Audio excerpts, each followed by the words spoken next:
welcome to my bullet journal spreads for July. This month I decided to use some old scrapbook paper I had lying around to create my theme. If you're not feeling like drawing or designing, using paper is a great way of creating design that doesn't take up a lot of time to do. I've actually combined my cover page and monthly spread for July using a Dutch door design. If you don't know, a Dutch door involves cutting the edge of your paper to create a door look. This can be done in many different ways, but for this design I chose a straight edge and cut 2 pages. I put a column of scrapbook paper on the left-hand side of the first page and then the right-hand side of the last page.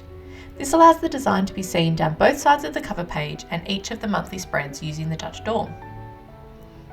The paper I chose was some scrapbooking cardstock that I just had lying around. It's the same width both sides to keep some symmetry. The July was done in simple cursive writing. The pen is the fine tip end of a zebra midliner highlighter in magenta. I thought this colour went well with the purpley pink of the flowers in my paper.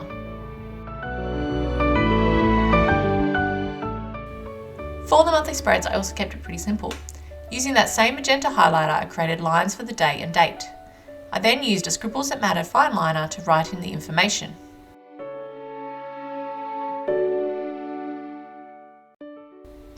By doing this as a Dutch door design, I didn't have to recreate the design 3 times for the different pages, as the Dutch door design keeps the pages turning and the scrapbook design down each page. This not only saves time, but it also makes sure the pages don't get too thick with all the extra paper.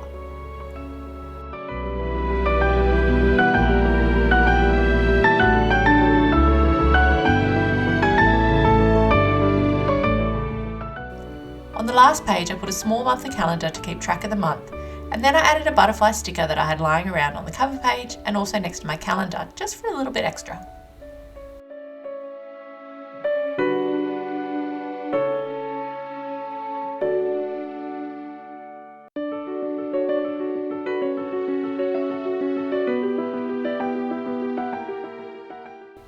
A very simple tracker page this month with a strip of scrapbook paper in the same design down the middle, and then the mood tracker on the right and the other trackers on the left. The trackers page was really minimalist, with just the dates listed down the page and what I'm tracking along the top.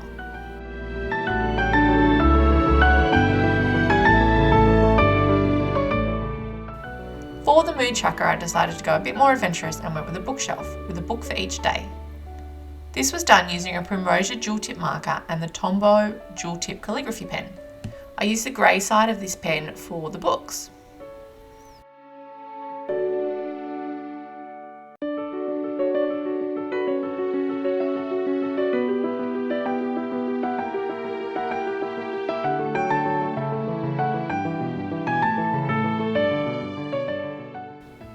I drew 31 books and then marked each of them with a date.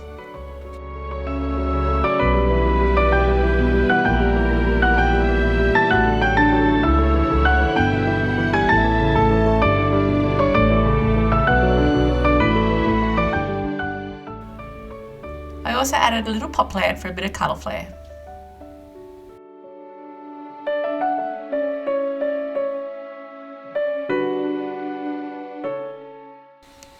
I actually wrote mood in the bottom corner, but I didn't like the look of it in the end, so I covered it up with a bit more of the scrapbook paper.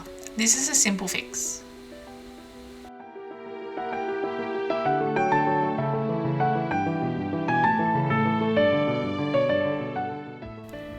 I did 1 page per week for the July weekly spread. Because July started on a Saturday this year, I actually created a to-do list above the first week, as there was a whole heap of room on the page with only a 2-day week. I usually start my weekly spreads on a Monday. The style was minimalist and similar to the monthly spread. I used the same magenta zebra highlighter to create a colour line for each day, and then the Scribbles That Matter Fineliner for the information.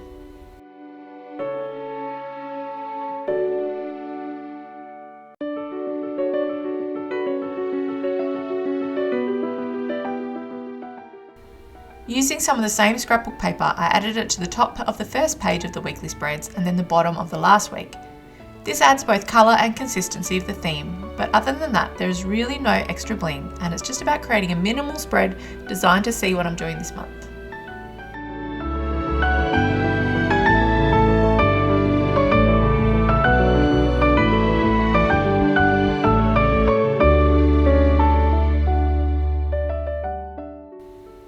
So there there you have it, my bullet journal spreads for July.